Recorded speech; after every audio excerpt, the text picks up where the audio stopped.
Цаг видео үзүүлж байна.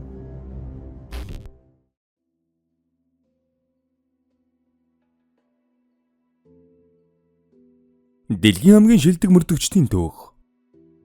Бодит байдал уран зохиолоос ч илүү сонирхолтой гэж та боддог уу? Шерлок Холмс, Сэм Спейд нарын нэр алдар дэлхийд дахинад цөөрөгдөж байхад тэдний бодит хувилбарууд олонд төдийлөн танигдаагүй үлдсэн байдаг. Хэдийгээр тэд уран зохиол мөнхлөгдөөгүй ч хүндрэлтний түүхэнд алдар нэрээ мөнхөлж чадсан гайхалтай түүхтэй мөрдөгчд байсан. Бидэнд Шерлок Холмсын бодит хувилбарууд болох дэлхийн шилдэг мөрдөгчдийн талаарх мэдээллийг хүргэж байна. 1. Байх хочид Леонард Рид. Английн Ноттингем хотын уугуул тэрбээр 1946 онд бүсийн цагдаагийн газар ажилд орохыг хүссэн ч өндрийн доод хязгаар 182 см байна гэж заасны дагуу жижигхэн Питерид тэнцээг байж. Гэвч нэг жилийн дараа Лондонд нүүн ирж нийслэлийн цагдаа болж чаджээ. Рид 1963 онд галтрагны томоохон дэрмийн хэргийг мөрдийн шалгах ажлын хэсэгт ажилласан нь түүний анхны том хэрэг байсан юм. Тэрбээр хэдийгээр багийн ахлагч байгаагүй ч хэргийн гол зохион байгуулагч нууц эзэн Миккиг Ирландэр болохыг олж тогтоожээ. Миккийн дэрмийн тун нарийн төлөвлөгөө зохиож дэрмийн бүлгүүдэд худалддаг байв. Тэрбээр 1964 онд карьерийнхэн хамгийн том хэргийн ард гарч дэрмийн бүлгийн толгойлогч ихэр ах トゥ Крейг буулгаж авах тусгай хүчинд ажилласан юм. 5 жил хөдөлсөний эцэст ихэр алуурчид шүүхээс бүх насран хоригдох ял сонссон билээ. 2. Ковбой мөрдөгч Чарли Сиринго. 1854 онд Техаст Мэндэлсэн тэрбээр алдарт Пинкертон мөрдөгч төвчөнд 20 гаруй жил ажиллажээ. Тагнуулын ажиллагааг чадварлаг гүйцэтгэдэг тул агентлагийнхаа хамгийн хүнд хэрэгүүдээр ажилладаг байв. Сиринго адууны хулгай, хүн амны хэрэг, захиалах даллаг, хөдөлмөрчдийн холбоодын бослого зэрэг олон хэрэг мөрдөж Аляскаас Мексик хүртэл шилжин ажиллаж байв. Тэрбээр 1892 оны Кэрдалын хотын уурхан ажилчдын бослогын хэрэгээр олонд алдаршсан. Уг хэргийн үеэр Пинкертон агентлаг уурхан ажилтнуудын холбоонд нууцаар нэвтэрч уурхан эздэд мэдээлэл дамжуулж байсныг мэдсэн уурхачид хүчирхийллийн хэлбэрт шилжжээ. Зэрэг хөвгөнийхэн хувьд ажилтнуудыг өрөвдөж байсан ч нөгөө талаас холбоог атгаж буй хүмүүс хэд анархист үзэлтнүүд гэдгийг мэдж байсан байж. Тэдний нэг Жорж Пэдибон хэмээх хэр Айдахо мужийн засаг даргыг хөнөөсөн хэрэгт оролцож байжээ. Сиринго 1899 оны галтрагны бүлэг дээрэмждэг барьсныхаа төлөө нэр алдрын оргил төрсөн. Цодо дээрэмжин бууж Кэссидигийн бүлэглэлийг 4 жил мөрдөж 40 мянга гаруй километр зам тууслын эцэст дээрэмчдийн хамгийн хэрцгий этгээдүүд болох Кид, Кари дэргүүтэг хэрэгтүүдийг барьж чаджээ. Бүлгийн толгойлогч Өмнөд Америк руу зүгтсэн тул хэргийг хаасан юм. 1969 онд энэхүү бүлэглэлийн тухай кино гарч байсан. 3. Голдүр Дэйв Тоски. Дөрвөлжин хэд хостол том өрвөхийн зангигаар нь мөрдөгч Дэйв Тоскиг хялбархан дамжуулна. 1960-аас 1970 оны үеийг харуулсан уран сайхны кинонууд түүний хэв маягийг холбарсан байх нь элбэг. Түүний хамгийн том ажил нь Зодиак хочид цуудтай цуврал алуурчныг мөрдсөн явдал юм. Тоски Солонгосын дайнд Албхажиред 1953 онд Сан Францискогийн цагдаагийн хэлтэст ажилласан. Алуурчин Зодиак 1969 онд өөрийн танилуд дундаас нэг хүний амьд хүрсэн бөгөөд чухам тэр үеэс Тоски түүнийг мөрдөж эхэлжээ. Тоски энергээс болж хэд шаналсаар ходооны шархтаа болсон гэдэг. Тэрэг бүрэн илрээгүй тул тэрбээр олон жилийн турш хэргийн газар ахин дахин эргэж очсоор байсан гэж. Түүнээс гадна Тоски өвхлийн сахиусан тэнгэрүүд хэмээн өөрсдөө нэрлэж хамгийн багаар бодоход 15 хохироосон. 1970 оны өвхийн үеийн хэд үндэсрэх үзэлт бүлэглэлийг барьсан. Түүний өөрмөц стил Холливуудын кино бүтээгчдийн нүдийг ихэд хужирлаж байсан билээ. Тэрбээр гомоо зан гаргаж Сан Франциско Chronicle сонинд өөрийгөө магтсан нэргүй загтал илгээснээр 9 жил мөрдсөн Зодиакийн хэрэгээс харамсалтайгаар чөлөөлөгдсөн юм. 4. Кейт Уорн. Анхны эмэгтэй мөрдөгч. 1856 онд дөнгөж 23 настай байсан тэрбээр ажил хайж яваад Пинкертон мөрдөх товчооны Чикаго дахь салбарт орж ноён Пинкертонтой бийжлэн уулзжээ. Түүнийг үйлчлэгчийн ажил бус мөрдөгчөөр ажиллах хүсэлтийг сонсоод ихэд гайхсан мөрдөх товчооны эзэн түүнийг авахаас татгалзсан боловч Уоррен ирчүүдийн олж чадахгүй аргаар мэдээлэл цуглуулж чадхан амлав. Кейт сэжигтнүүдийн эхнэр найз охидтой найзалж Эрчүүдийг хэргийн хүлээх хэмээн ятгаж чадах тул товчооныхон анхны эмэгтэй мөрдөгчөөр ажилд авч байжээ. Түүний анхны том хэрэг 1858 онд тохиосон. Түүнд Adams Express компаниг сангийн хөрөнгөөс хэн хумслаад байгааг тогтоож өгөх хүсэл төржээ. Кейт дөрөн хувиргаж, гол с ิจ гтний эхнэртэй додон танилцж, улмаар нотлох баримт олж чаджээ. Тухайн үед ерөнхийлөгчөөр дөнгөж сонгогдоод байсан Абрахам Линкольны амь насан занал хийлж буй хувилдааны тухай мэдээлэл ирснээр Балтиморын хэрэг мөрдөх ажиллагаа эхлэв. Энэхүү ажиллагаан Дербер чадварлаг хүчин зүтгэснээр нэр хүндэд хүрч чадсан юм. Дербер өмнөдийн салан тусгаарлагчдын дүрд хувирч, нийгмийн олон бүлэглэлд нэвтэрч товчоондон мэдээлэл илгээдэг байв. Ерөнхийлөгчийг занал хийсэн явдал бодит байсан эсхийг батлаагүйж, Кейтийн мөрдөх товчооны ачаар ерөнхийлөгч хүндэтгэлийн хүлээн авалтан амжилттай хийж чадсан гэж юм. 5. Жером Каминада. Зохиолч Артур Конан Дойл дэлхийн алдарт мөрдөгч Шерлок Холмсын дүрийг хэнээс сэтэл авч үтээсэн тухай олон тамга дэвшүүлсэн байдаг. Зохиолч Шотландын мэс засалж багш Жозеф Бэйл мөн нутгийн сэр Хенри Лидэлчин нарыг нэрлэдэг боловч бодит амьдрал дээр Шерлоктой тун адил мөрдөгч хэд байсан гэдэг. Жером Каминада бол тэдний нэг. Манчестерт мөрдөгчөөр ажиллаж байсан Дербер Шерлокийн дүүх хэвлэгдэхийн өмнө 1880-ад оны дунд үед үндэсний хэмжээний алдартай ирхэн байв. Дербер хэрэг мөрдөгтөн зүсэн хувиргаж албан бус мэдээллийн сүлжээ ашиглаж яг Шерлок шиг дүрмд захирагдaltaгүй ажиллаж байсан. Дербер 1899 онд тэтгэврт гарсныхаа дараа зөвлөх мөрдөгч болж улсын өнцөг булан бүрт хэргийн газар очиж ажиллах болсон юм. Дербер карьерийнхэн оргил болох 1889 онд Манчестерийн таксины нууц хэмээх хэрэг дээр ажиллав. Бизнес эрхлэгч Джон Флечер үл мэдэгдэх залуугийн хамт таксинд суужээ. Нэг цаг явсны дараа жолооч зогсоод хардал үл таних залуу алга болж харин Флечер нас барсан байв. Хэргийн газрын үзлэг дүн шинжилгээ гэмтэргийн ертөнцийн өргөн мэдлэгийн ашиглаж Каминада хэрэгтэн 18 настай Чарли Бартон болохыг тогтоожээ.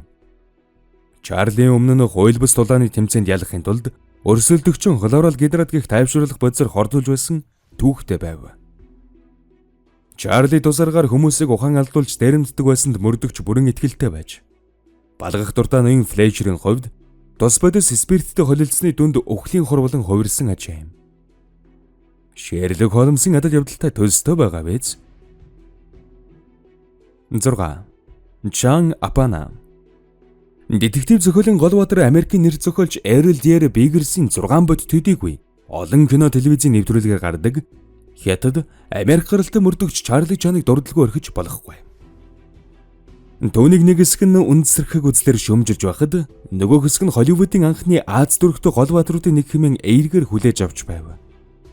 Ямар ч тач тус дүр хорон санаат хятад хүн гэсэн хэвшмэл ойлголтыг эвдэжээ. Энэхүү дүрийг хооно луулагын мөрдөгч Чан Апанагаас санаа авч бүтээсэн. Тэрбээр 3 настайдан хятадд эргэж очоод 10 наснда Хавайд ирж суурьшсан аж. Тэндэн 1898 онд зэвсэг түчин далб хааж 1916 онд мөрдөгч болсон. Тэрбээр гарбууны оронд маш урт ташуур авч явдаг байсан гэдэг. Цагдаа болохын өмнө Хавайн хамгаалагчаар ажиллаж байхдаа ташуур гарамгаа эргэлж сурчээ. Чан голдуу хятад хороолд байрлаж хэлийн зөрчил, мөрөдө тоглоомын хэрэгүүдийг илрүүлж байв. Учир нь Дербер хоёр хэлээр ярьж бусад цагдаагийн босгож чадхааргүй мэдээллийн сүлжээг үүсгэсэн юм.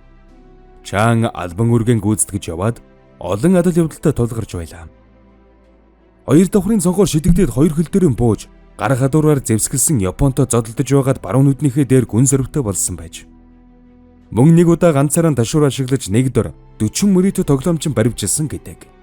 Уран зохиол биш үнэхээр бодит явдал юм шүү. 7.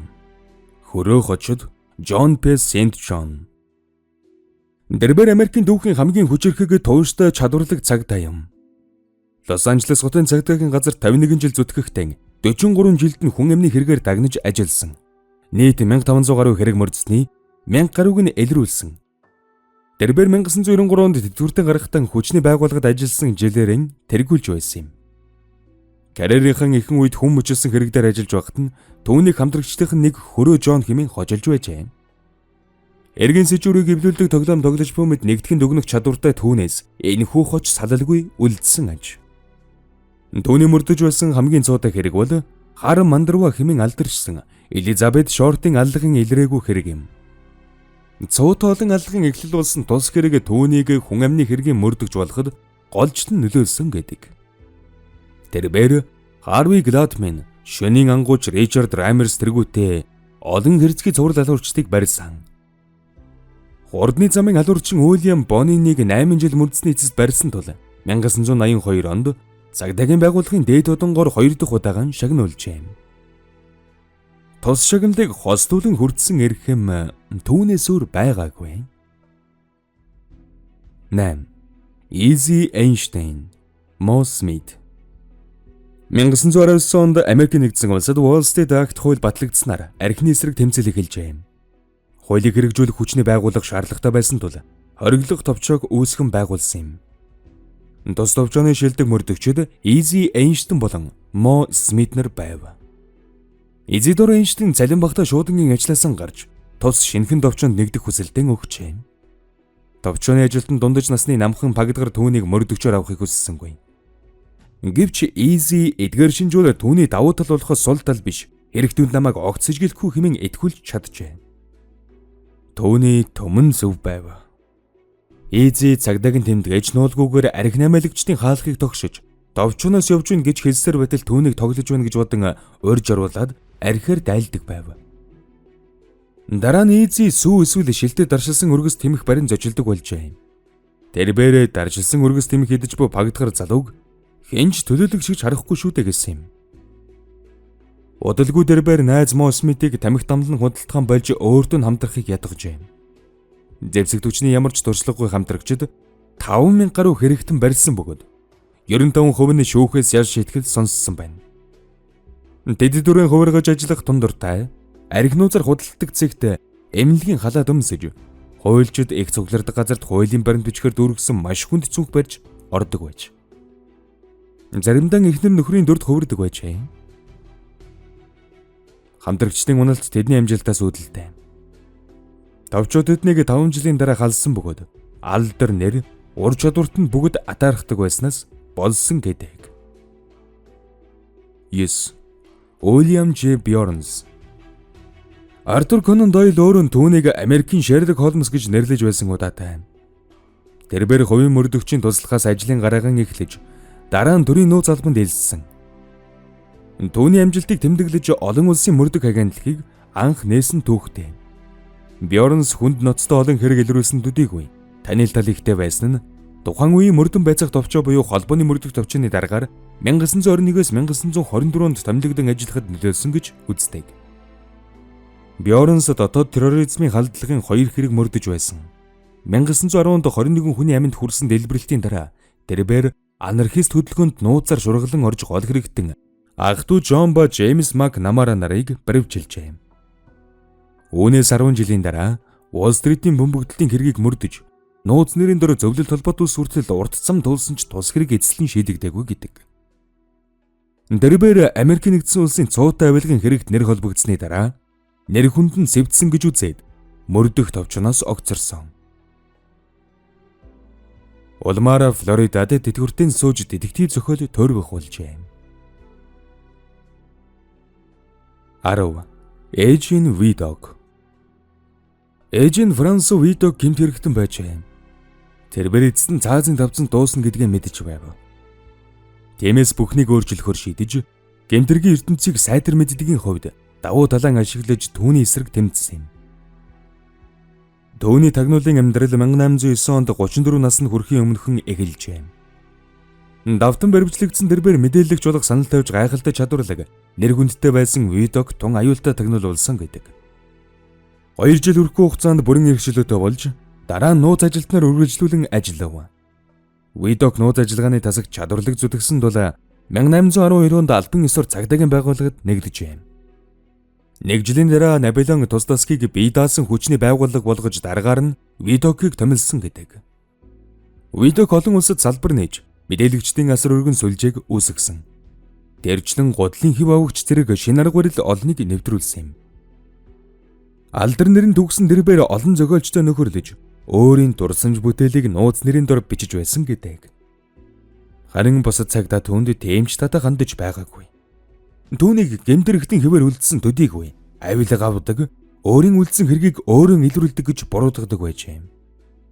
Видок 1833 онд хүчний байгууллагаас гарч мэдээллийн алба буюу одоогийн хувийн мөрдөх товчоог анхлан үүсгэж юм.